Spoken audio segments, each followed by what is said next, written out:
अभी आप peoples party कैसे हैं खोसा साहब? आपको कोई शक है? तो वो तो कह रहे हैं हमने आपको निकाल दिया पार्टी से, पीपल्स पार्टी। किसने कहा है? वो कहते हैं ना, मुझे आज तक ना कभी नहीं किया, ये गलत खबर चढ़ी है और उन्होंने इनकार किया है। मेरा इख्तलाफ बिल्कुल है। देखिए, मैं इमरान की वकालत कर रहा हूँ, उधर मैंने मोहसिन बेग की वकालत की है, एक ही दिन लगे हुए थे केसेस। अगर यहाँ इमरान के साथ कोई ज्यादती हो रही तो मैं इमरान की वकालत कर रहा हूँ। मैं पाकिस्तान का वकील हूँ, मैं किसी पार्टी का वकील नहीं हूँ। इमरान खान पीटीआई का क्या मुस्तकबिल देख रहे हैं? देखिए, एक बात तो मेरा ये है कि एज अ लॉयर और स्टूडेंट ऑफ लॉ मैं समझता हूँ कि अकाउंटेबिलिटी बड़ी रूथलेस होनी चाहिए। इस पर तो कोई कॉम्प्रोमाइज़ नहीं होना चाहिए। जिसने भी मुल्क की दौलत लूटी है उसको हिसाब देना चाहिए और वो लूटी हुई दौलत वापस आनी चाहिए, मुल्क के सारे कर्जे समझ जाए।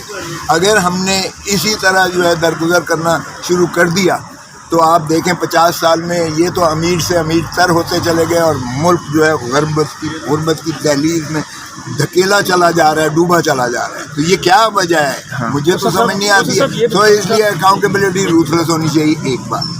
दूसरी बात ये है कि जहाँ तक ताल्लुक है सियासतदान इमरान खान का, देखिए, सियासतदानों को मिल बैठ कर अपने फैसले करना चाहिए। जब तक सियासतदान एक दूसरे की लेग पुलिंग करते रहेंगे तब तक आप नॉन स्टेट एक्टर्स जो हैं उनको फिर आप मदऊ करेंगे या वो फिर कोई और की कुव्वत जो है मुदाखलत करेगी। सियासतदानों ने जो एक बयानिया बनाया जा रहा है अदालतों के खिलाफ नवाज शरीफ के जो उनको नहल किया गया था उसको लेकर, या कोई सपोर्ट हासिल है, उनकी वापसी की राह हमवार की जा रही है, कोई बंद कमरों में कोई फैसला किया गया है या कोई उनको यकीन दहानी कराई गई है कि उनको वापस अहल कर दिया जाएगा और दोबारा इक़्तिदार में लाया जाएगा?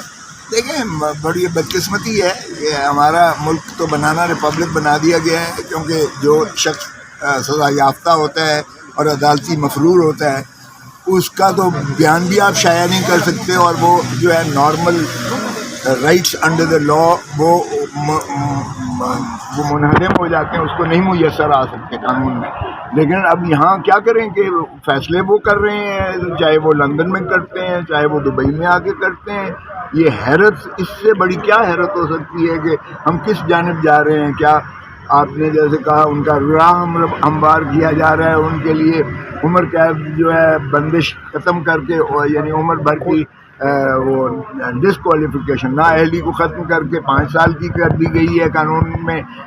इस पे भी एक बड़ा मुतनाज़ा खड़ा होगा कि क्या आइन को तरमीम करना था इस मकसद के लिए या एक कानून के ज़रिए उनकी जो है ये मियाद को ख़त्म किया जा सकता था, कम किया जा सकता था।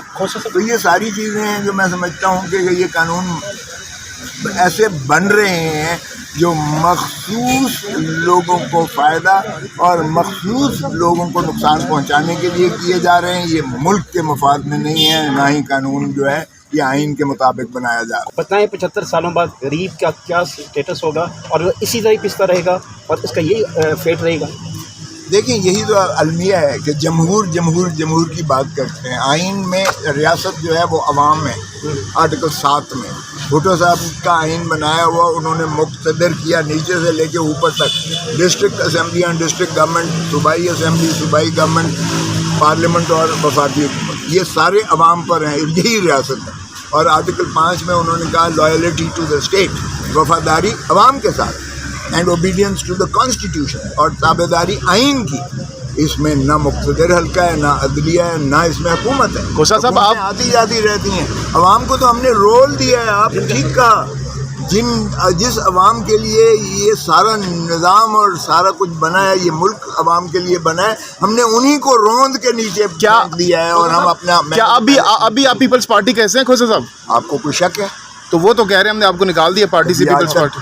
किसने कहा है? वो कहते हैं डी मुझे आज तक ना कभी नहीं किया, ये गलत खबर चढ़ी है और उन्होंने इनकार किया है। और दूसरी बात जो है भोंडी हरकत जो की थी एक एक्टिंग प्रेसिडेंट ने और उनके साथ एक खड़े होके फैसल ने, उनको मैंने 2 अरब रुपए का नोटिस दिया है और हर जाना मैं दे के छोड़ूंगा।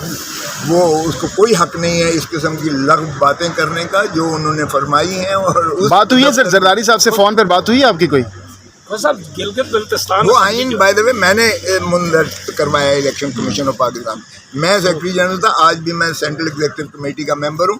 CEC के मेंबर को ना कोई ये नीचे वाला एक्टिंग प्रेसिडेंट जो है वो हटा सकते हैं और ना उसको छेड़। अवाम को अगर हम मुक्तदर नहीं करेंगे, अवाम के हकूक़ सर्व करेंगे और तो फिर हम बनाना रिपब्लिक की कह सकते हैं। खोसा साहब आखिरी फिर सवाल, आइन और कानून की जो है यहाँ कोई पाकिस्तान में। आप आखिरी सवाल, आप अभी पीपल्स पार्टी का हिस्सा हैं, इमरान खान आसिफ जरदारी साहब पर पीपल्स पार्टी नून लीग दोनों को एक ही कैटेगरी में लाते हैं, तो क्या एग्री करते हैं जब वो आसिफ जरदारी साहब को भी चोर चोर कहते हैं इमरान खान साहब? देखें, मैं तो वैसे ही आज तक मैं किसी को ऐसे लफ्ज़ नहीं कहता जो मेरी नज़दीक मुनासिब ना हो। हमारी अपना एक बलोच हैं, सराइकी हैं, हमारी एक रवायात हैं, हम किसी को दुश्मन दराजी से एतराज़ करते हैं नहीं कहते। तो इसलिए ये उनसे पूछें जो कहते हैं। मैं तो इस मामले में सच्ची बात है कि मैं इखलाकियात पे कोई नीचे वाली बात नहीं। इस मामले पर इख्तलाफ रखते हैं आप इमरान खान से? मेरा इख्तलाफ बिल्कुल है। देखिए, मैं इमरान की वकालत कर रहा हूँ, उधर मैंने मोहसिन बेग की वकालत की है, एक ही दिन लगे हुए थे केस। उसमें वो इमरान ने ज़्यादती की, मैं उस मजलूम के साथ हूँ। बहुत अच्छी बात। अगर यहाँ इमरान के साथ कोई ज़्यादती हो रही तो मैं इमरान की वकालत कर रहा हूँ। मैं पाकिस्तान का वकील हूँ, मैं किसी पार्टी का वकील नहीं हूँ। मैंने नवाज शरीफ की भी वकालत की जब इनका सदर था जावेद हाशमी, मुस्लिम लीग नून का सदर था, राजा ज़फ़रुल्लाह हक़ चेयरमैन थे, उन पर सडिशन बनी थी, मैंने उसकी भी वकालत की थी। तो मेरा वकालत जो है वो मुझे जो भी इंगेज करता है और मैं समझता हूँ कि वो मजलूम है, उसके साथ ज़्यादती हो रही है, तो मैं वकालत। बहुत शुक्रिया सर, थैंक्स अ लॉट।